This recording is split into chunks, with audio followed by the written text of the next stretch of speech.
Apa pandangan tentang surau-surau yang memasang kaset-kaset Quran sebelum azan? Saya mencadangkan supaya tak dilakukan demikian. Dulu Al-Imam Al-Jauzi, Abdul Faraj Al-Jauzi rahimahullahu ta'ala, dia mengkritik orang pada waktu zaman dia tak ada mikrofon lagi, tak ada speaker.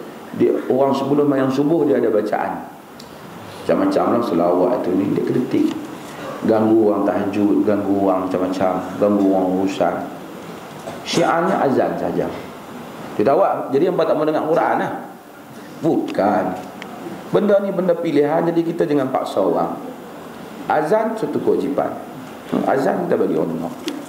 Kena ada orang dia tak boleh dengar anak dia. Saya 114 orang mengadu Quran pasang masjid kuat, anak dia pukul 5.30, pukul 6, pukul 5 anak dia nanti terkejut je ke.